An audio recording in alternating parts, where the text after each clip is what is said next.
Hey everyone, and welcome. So, today we're going to dive into something that's literally all around us, but we barely give it a second thought: our buildings. We're going to uncover their huge, kind of hidden impact on the planet, and then explore this really powerful and honestly elegant solution that's already changing our world for the better. We talk all the time about cars, factories, and farming as the big climate culprits. But what if one of the absolute biggest contributors to our environmental challenges is, well, the roof right over your head? It sounds a little crazy, I know, but the data behind this is actually pretty startling. Get this. 39%. According to the World Green Building Council, that is the slice of global energy-related carbon emissions our buildings are responsible for. It's a massive number, and it really comes from two places. You've got the operational carbon, which is just from running the building, heating, cooling, lights. And then there's the embodied carbon, which is everything it took to make the materials and put the building together in the first place. And it doesn't just stop at emissions. In a place like the United States, buildings gobble up an incredible 40% of the country's total energy. Just let that sink in for a second. Almost half of our entire energy grid is just there to power our homes, our offices, and our schools. That is an enormous strain on our resources. The impact keeps going, hitting another supercritical resource: water. Buildings are also responsible for 12% of all the water consumed in the U.S.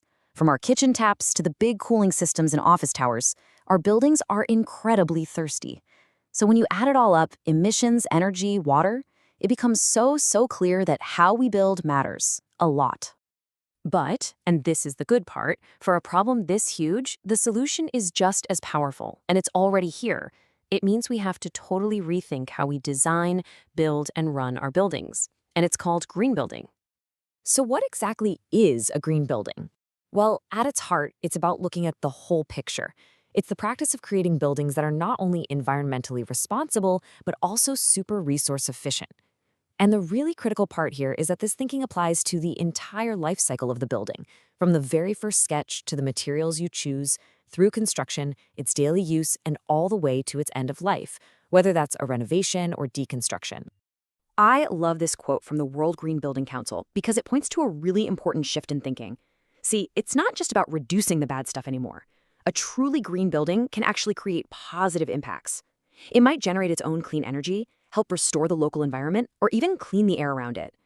It's this fundamental switch from just doing less harm to actively trying to do more good. Okay, so how does this all work in practice? What's the actual blueprint for making these amazing, high-performing buildings? Well, it really all boils down to a set of core principles that all work together. Let's break them down. It really starts with energy efficiency. We're talking high-performance insulation, solar panels built right in, and super efficient lighting.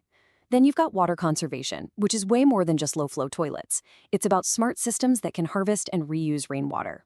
For sustainable materials, the whole idea is to use recycled, reclaimed, or materials that come from sustainable sources. And finally, and this one is so important, there's indoor environmental quality. This is all about us, the people inside, making sure we have clean air, tons of natural light, and materials that aren't toxic. And to make sure all these principles are actually being followed, there are certification systems. The most famous one is probably LEED. That stands for Leadership in Energy and Environmental Design. And when you look at how LEED awards its points, it's no surprise that energy efficiency is the biggest piece of the pie, at a whopping 33%. And that makes total sense, right? Cutting down on energy use is the fastest way to slash those carbon emissions we were talking about earlier. All right, so we've looked at the problem and the blueprint for the solution. But what's the actual payoff here? Well, the benefits are real, they're measurable, and they go way beyond just the planet. They have a direct impact on our health and our wallets. Let's just look at the hard numbers for a second. When you put a LEED-certified building up against a conventional one, the results are pretty impressive. On average, they kick out 34% less CO2. They use 25% less energy, and they use 11% less water. I mean, these are not small changes. This is a huge, measurable leap forward. But what about the people inside these buildings? Now, this is where it gets really fascinating. Some incredible studies have found that people working in green-certified offices can be up to 16% more productive. That is a massive gain, and it comes from one simple thing: creating a healthier, better environment for people to work in. And here's a huge reason for that productivity boost. People in green buildings report 30% fewer symptoms of sick building syndrome. Things like headaches, feeling tired all the time, or respiratory problems. And it's a direct result of having better ventilation, more natural light, and using materials that don't release nasty chemicals into the air. It's really simple. Healthier buildings make for healthier people. Of course, the big question that always comes up is cost. Does building green cost a fortune?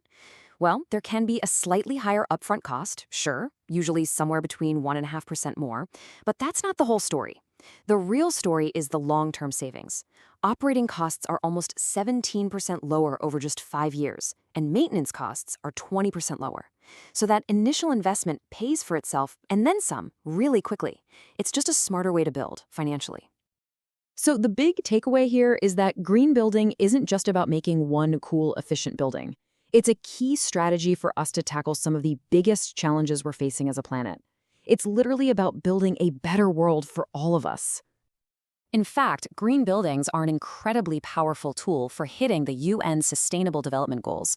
They directly support Goal 3, which is good health, thanks to that better indoor air quality. They push forward Goal 7, clean energy, with all that efficiency and renewables.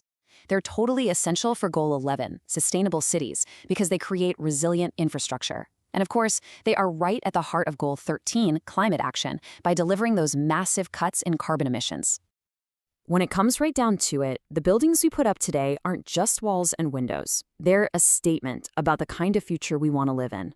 They're going to define how we use energy, how healthy we are, and how strong our communities are for decades. So that leaves us with a pretty simple but really profound question. What shape will we choose? Thanks for tuning in.